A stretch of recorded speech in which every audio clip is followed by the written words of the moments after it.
Anders Behring Breivik was born on February 13, 1979, in Oslo, Norway. His childhood, like many others, began in seemingly ordinary circumstances. Yet behind the surface of a middle-class upbringing, the seeds of isolation, resentment, and eventually violent extremism were slowly planted. To understand the man who would later become one of the most infamous mass murderers in modern European history, we must start with the environment that shaped his early years. Breivik was the son of Jens Breivik, a Norwegian diplomat, and Wenche Behring, a nurse. The marriage between his parents was unstable, and it did not last long after his birth. When Anders was only 1 year old, his parents divorced, and his father soon moved abroad, taking up assignments for the Norwegian Foreign Service. Anders stayed with his mother in Oslo, where much of his early childhood was marked by instability and emotional turbulence. His mother struggled with her own issues and was not always able to provide a stable or nurturing environment. Later reports suggested that his relationship with his mother was complicated, even strained, with moments of neglect and conflict. As a child, Anders was described as polite, shy, and quiet. Teachers and neighbors noticed he was not a disruptive child, but rather withdrawn. He seemed to lack strong social connections, which, over time, would become a defining theme in his life. The absence of a consistent father figure also weighed heavily on him. His father, though alive and working in diplomatic circles, remained distant and eventually cut ties with Anders altogether during his teenage years. This rejection reportedly had a profound impact, leaving him with a sense of abandonment and resentment. During his adolescence, Breivik sought belonging in different ways. He experimented with graffiti art and joined a small group of peers involved in tagging buildings around Oslo. He also spent time in bodybuilding and weight training, which gave him a sense of control and confidence he often lacked in social interactions. But these pursuits were superficial attempts to fill a growing void. Unlike many of his peers who found comfort in friendships, relationships, or career ambitions, Anders seemed unable to fully connect with others or establish lasting bonds. By his late teens, Breivik showed a deep fascination with identity and culture. Norway, like much of Europe at the time, was experiencing social debates over immigration, integration, and multiculturalism. For many, these were political discussions, but for Breivik, they became personal obsessions. He began to absorb and internalize ideas from far, right, and anti-immigrant circles. He developed a belief that Norwegian and European culture was under threat from what he saw as excessive immigration, particularly from Muslim communities. He enrolled in business school and, for a time, seemed interested in entrepreneurship. He attempted to start a small company, dabbling in computer programming and later in farming. But none of these ventures were sustainable, and each failure further deepened his sense of frustration. His ambitions for wealth and recognition collided with repeated setbacks, and this only fed his growing bitterness towards society. In his 20s, Breivik became increasingly isolated. He spent long hours on the internet, immersing himself in forums, blogs, and networks that discussed politics, history, and ideology. What began as curiosity slowly transformed into radicalization. He became obsessed with what he believed was a cultural war, convinced that Western Europe was being undermined from within. During this time, he also began to write extensively, collecting thoughts that would later be compiled into his infamous manifesto. Breivik's worldview was a strange mix of nationalism, anti-Islamic sentiment, and an obsession with European identity. He saw himself not as an ordinary citizen, but as a soldier in a self-declared war. His writings often referenced historical conflicts, especially those between Christian Europe and Muslim powers, framing modern multiculturalism as a continuation of those ancient struggles. Yet even as he constructed this ideological narrative, Breivik's personal life reflected isolation. He never built a long-term romantic relationship. Friends from his youth described him as increasingly distant and strange, with many eventually cutting ties with him altogether. He became fixated on video games, spending countless hours in online environments such as World of Warcraft. Some analysts later suggested that these virtual spaces offered him both an escape from his social failures and a distorted sense of purpose. By his late 20s, Breivik was no longer simply a man with opinions. He was a man with a mission. His social failures, personal rejections, and obsessive engagement with extremist material all combined to create a dangerous mindset. He began to see violence not only as justifiable, but as necessary. In his writings, he portrayed himself as a knight or crusader, tasked with defending Europe against what he saw as an existential threat. What is most striking about Breivik's path to radicalization is how gradual it was. There were no sudden transformations. Instead, it was a slow accumulation of grievances, combined with ideological reinforcement from online echo chambers. His life lacked meaningful anchors, no stable career, no intimate relationships, and no supportive family. Into this vacuum, extremist ideology poured freely, filling the emptiness with a distorted sense of mission and destiny. By the time Anders Breivik reached his early 30s, he was fully convinced that he had a special role to play in history. He had begun making concrete plans to bring his ideology into the real world. The young boy who once sought approval through graffiti, fitness, and fleeting social circles had now evolved into a man determined to act on his extremist convictions. This was no longer just a personal struggle with identity. It was the beginning of a calculated journey toward one of the darkest days in modern Norway's history. By the late 2000s, Anders Behring Breivik had gone far beyond merely consuming extremist content. He was no longer just a disillusioned man with radical beliefs.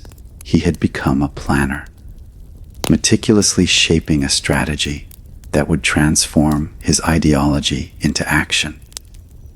What unfolded during these years of preparation was not impulsive violence, but a calculated mission, carefully designed to inflict maximum psychological and political impact on Norway.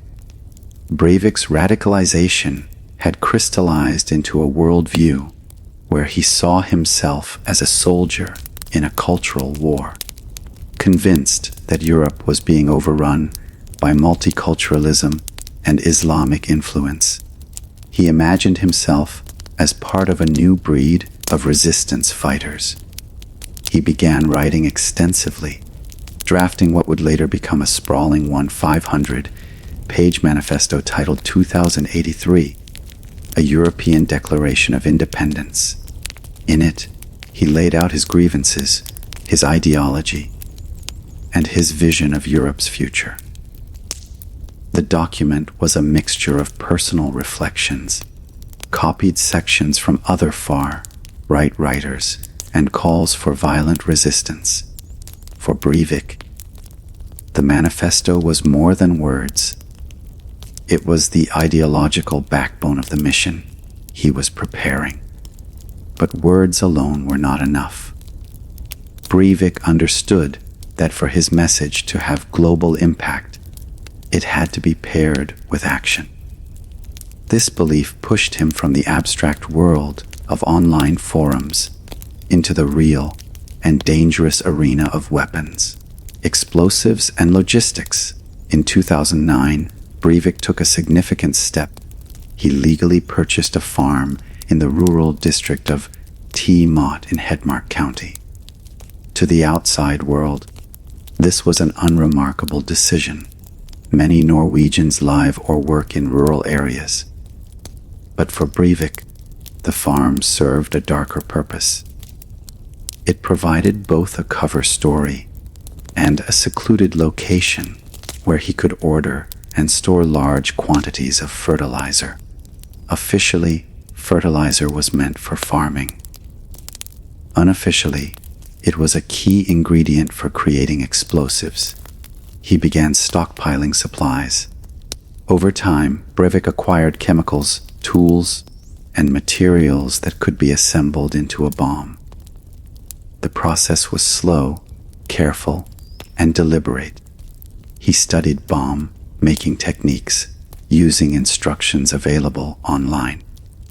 He even practiced small-scale tests to ensure that the methods would work.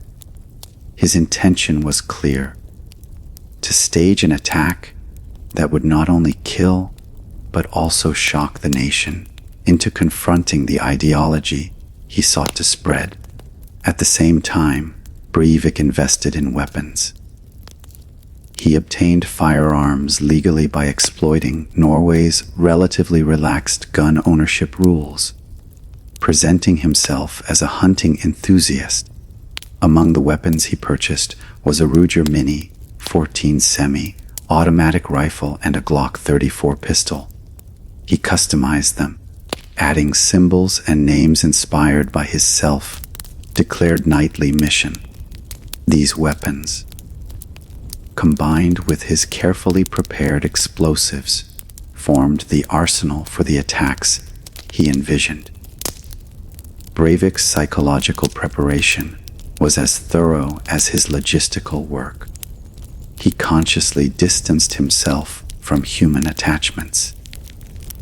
He wrote about suppressing emotions and preparing his mind for violence.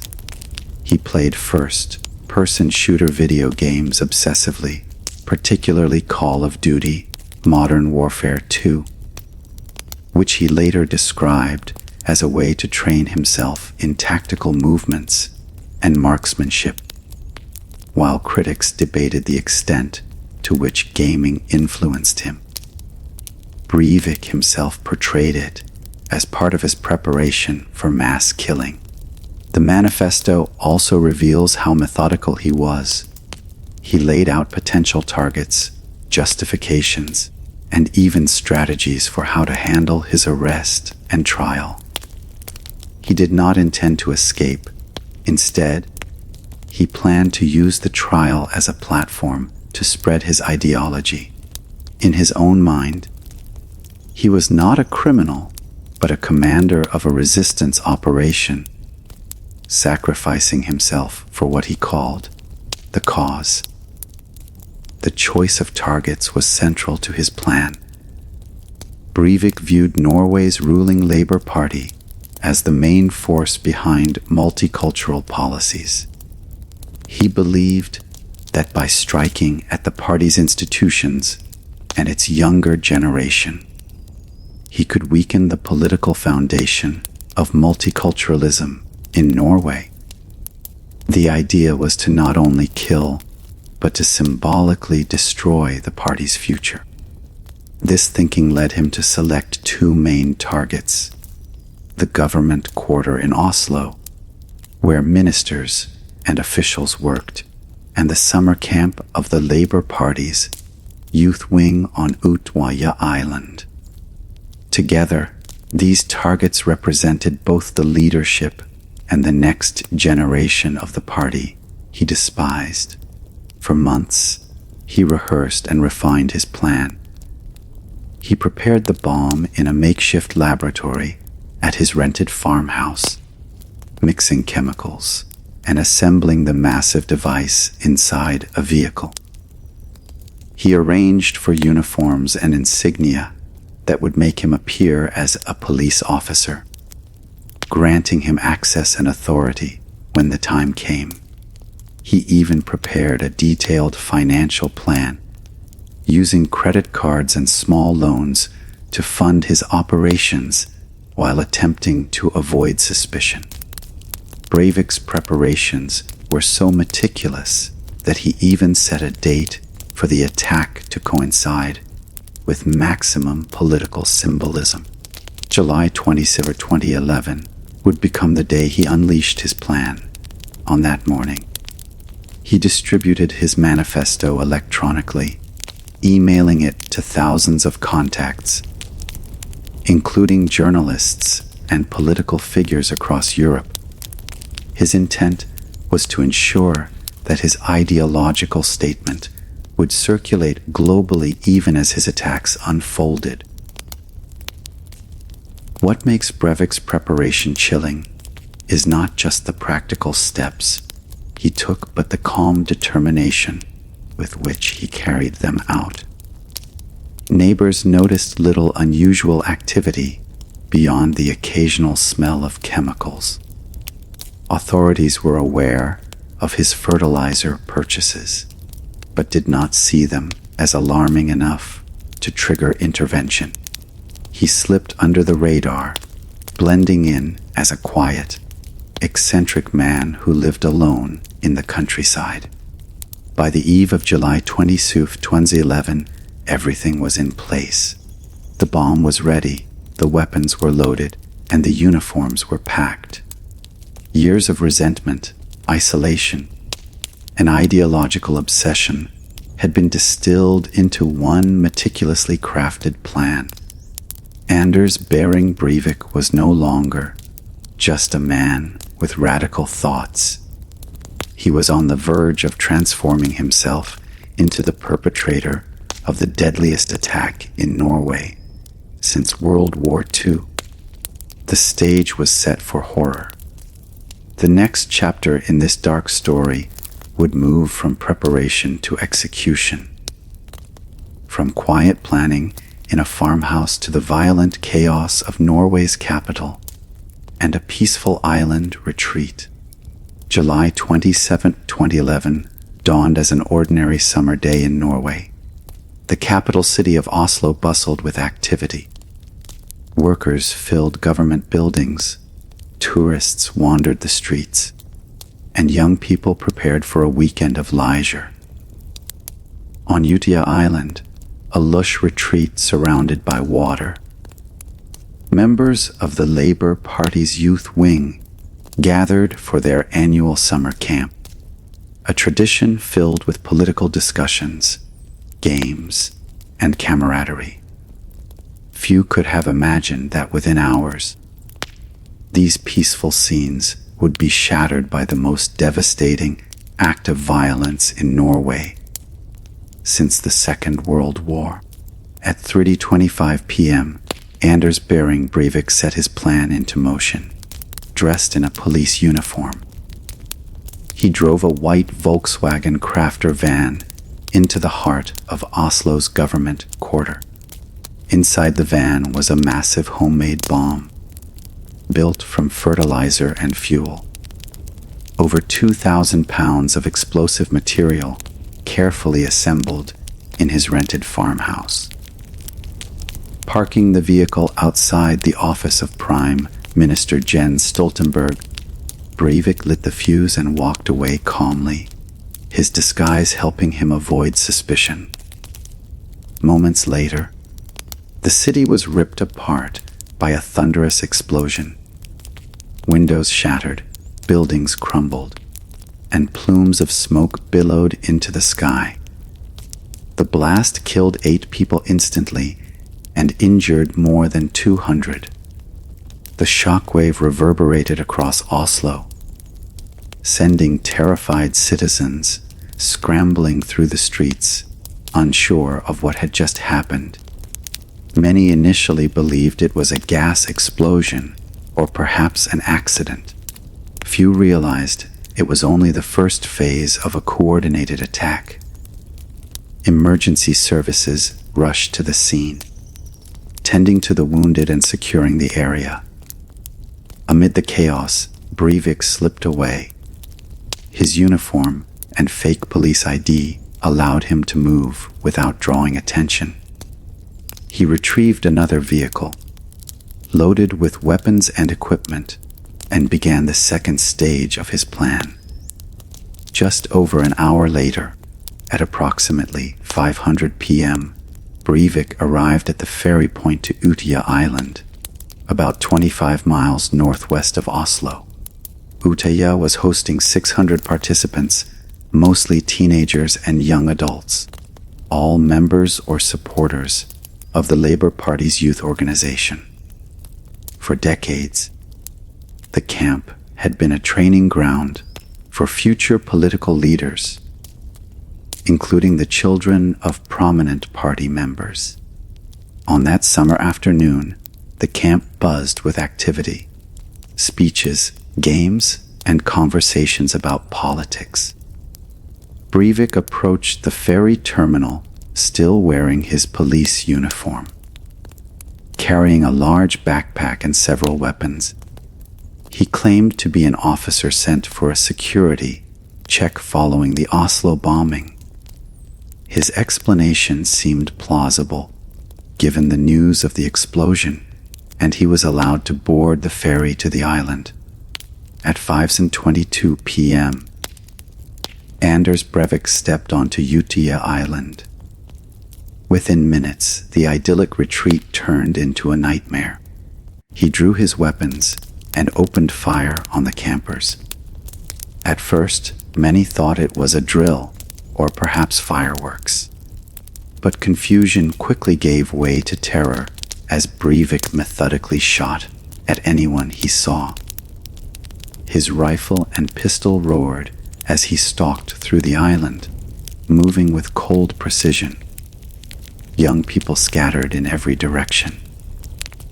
Some ran into the woods, others hid in buildings, while many attempted to swim across the cold waters surrounding the island.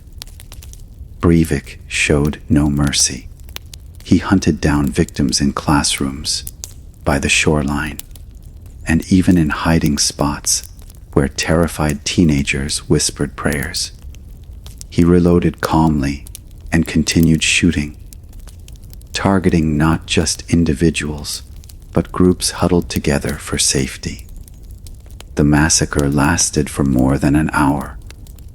Survivors later recalled the horror of hearing footsteps, gunshots, and the cries of their friends. Many played dead, lying motionless among the bodies of their peers, hoping Breivik would pass them by. Some described hearing him laugh or call out to trick those hiding into revealing themselves. In total, 69 people were killed on Utoya, most of them teenagers. The youngest victim was just 14 years old. More than 300 others managed to survive by hiding or swimming away, though many carried lifelong physical and psychological scars. Meanwhile, confusion reigned across Norway. News outlets initially reported the Oslo bombing as the main event, unaware that a second attack was unfolding. Police response to Utoya was delayed due to communication problems and logistical challenges. The ferry to the island was small, and special police units had difficulty reaching the camp quickly. It wasn't until around 6:25 p.m., over an hour after the shooting began, that armed officers finally arrived on Utoya. By then, the massacre had run its course. Breivik surrendered without resistance, calmly identifying himself as the man behind both the Oslo bombing and the Utøya shootings. He showed no remorse, later claiming he had acted out of necessity to protect Europe from multiculturalism and immigration. The scale of the attacks stunned the world. In less than 10 hours, Anders Behring Breivik had killed 77 people and injured hundreds more. Norway, a country known for peace, stability, and tolerance, was thrust into a nightmare of violence and grief. In the days that followed, survivors shared harrowing stories. Some spoke of pretending to be dead, lying under the bodies of friends as Breivik walked by. Others described the desperate swim to shore, where they clung to rocks or were rescued by passing boats. Parents waited anxiously for news, their relief or heartbreak determined by a single phone call. Prime Minister Jens Stoltenberg addressed the nation with a message of unity. Our response is more democracy, more openness, and more humanity, but never naivety. His words reflected the resilience of a society grappling with unimaginable loss. Internationally, the attacks shocked governments and communities, serving as a grim reminder that terrorism was not confined to religious extremists or foreign enemies. Breivik's actions highlighted the deadly potential of homegrown radicalization fueled by ideology and hatred. The events of July 22 left indelible scars on Norway's collective memory. Oslo's government quarter bore the wounds of the bomb, while Utøya Island became a symbol of both tragedy and resilience. Families mourned their loved ones. Survivors carried their trauma, and an entire nation confronted questions about extremism, security, and the fragility of peace. By the time Anders Behring Breivik was taken into custody that evening, Norway had changed forever. The next chapter would shift from horror on the ground to the halls of justice, where the nation would grapple with how to prosecute a man who had committed such staggering crimes. When Anders Behring Breivik surrendered on Utøya Island on the evening of July 2011, Norway and the world were still reeling from the scale of his crimes. In less than a single day, he had killed 77 people, injured hundreds more, and left a peaceful nation in shock. Yet his arrest did not end the ordeal.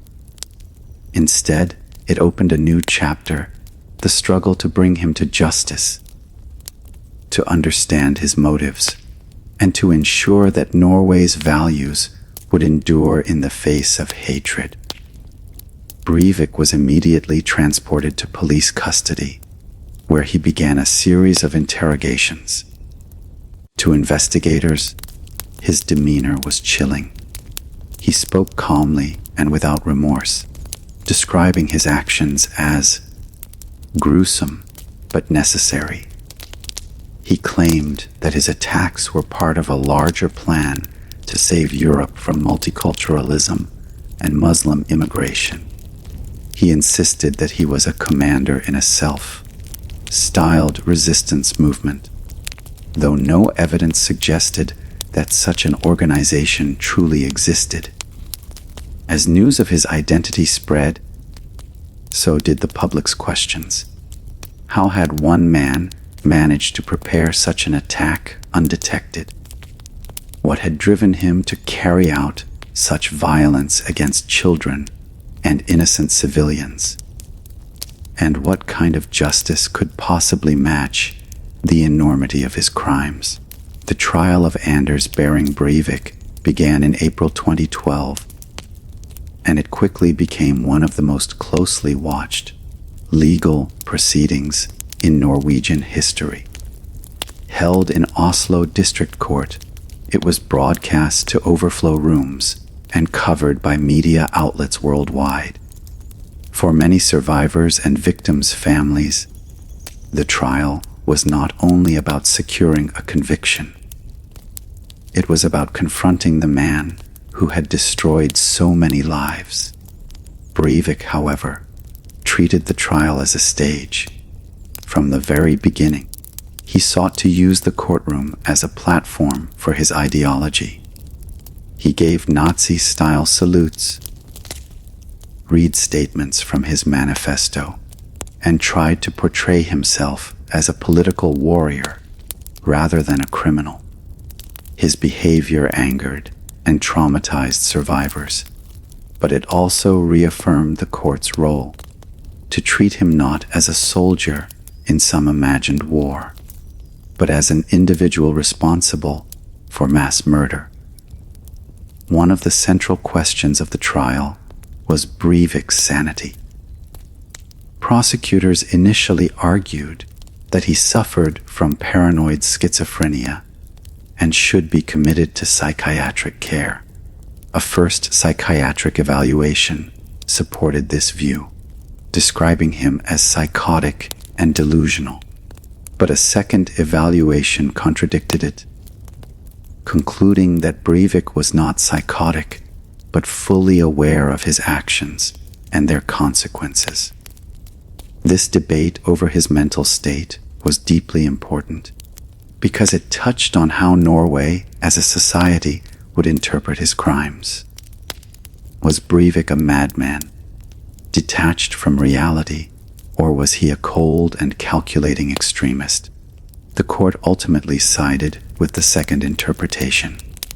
In August 2012, Anders Behring Breivik was found guilty of terrorism and mass murder. He was sentenced to 21 years of preventive detention, the maximum penalty under Norwegian law, with the possibility of indefinite extensions if he is deemed to remain a threat. In practice, this means he could spend the rest of his life in prison. Life behind bars for Breivik has been unlike that of most inmates. He is held in near isolation at Skien prison, where his cell consists of 3 adjoining rooms, one for sleeping, one for studying, and one for exercise. He has access to books, newspapers, video games, and even a computer without internet access. His conditions, by international standards, are humane, reflecting Norway's emphasis on rehabilitation over punishment. Yet they have also sparked controversy, with many arguing that his treatment is far too lenient given the magnitude of his crimes. Breivik himself has continued to court controversy during his imprisonment. He has filed lawsuits claiming that his prison conditions violate his human rights, at one point arguing that restrictions on his communication and isolation from other inmates constituted inhumane treatment. In 2016, a Norwegian court briefly ruled in his favor, but the decision was later overturned by higher courts, which affirmed that his conditions were lawful and necessary for security. Despite his attempts, Breivik's influence outside prison has been sharply limited. His writings remain available online, but efforts have been made to prevent them from inspiring further acts of violence. Authorities have restricted his ability to communicate with the outside world, fearing that he might encourage copycats. Nevertheless, his name occasionally surfaces in manifestos and statements from extremists who cite him as an inspiration, a grim reminder that his legacy continues to echo in dark corners of the internet. For Norway, the aftermath of July 22 has been a long and painful journey of healing. The country mourned together, holding vigils, memorials, and commemorations for the victims. Flowers and candles filled Oslo's streets, and Utøya Island became a place of both grief and resilience. Survivors and families of the victims formed support networks, sharing their stories to ensure that the memory of those lost would not fade. The attacks also forced Norway to confront difficult questions about security and extremism. How could a lone individual acquire such weapons and materials without raising alarms? How could extremist ideology grow unnoticed until it erupted in violence? While Norway has since strengthened its security services, the broader response has been guided by the principle articulated by Prime Minister Jens Stoltenberg: more democracy, more openness, more humanity. Rather than retreating into fear, Norway chose to reaffirm its values of tolerance and justice. The legacy of Breivik's attacks extends beyond Norway's borders. The massacre highlighted the rising danger of far-right extremism in Europe and beyond. Analysts and security agencies began to pay closer attention to the threat posed by individuals radicalized not by jihadist ideology, but by nationalist and anti-immigrant beliefs. In the years since, Breivik's name has been cited by attackers in places such as Christchurch, New Zealand, and El Paso, Texas. Grim evidence that his actions continue to inspire others despite efforts to contain his influence. And yet, Norway's resilience remains a powerful counterpoint to his hatred. Utøya Island has been rebuilt and continues to host youth camps, transforming the site of Massacre into a symbol of renewal. Survivors have gone on to become politicians, activists, and community leaders, carrying forward the message that democracy and openness are stronger than violence. Today, Anders Behring Breivik remains in prison, a solitary figure whose name is forever tied to tragedy. His crimes shocked the world, but they also revealed the strength of a society that refused to be defined by hatred. His story is not just that of a murderer. It is a reminder of the dangers of unchecked extremism and the resilience of those who choose compassion over fear. The attacks of July 22, 2011 will never be forgotten. The lives lost cannot be replaced. The wounds will never fully heal. But in remembering, in honoring the victims, and in reaffirming the values that Breivik sought to destroy, Norway and the world continue to stand against the darkness he represented.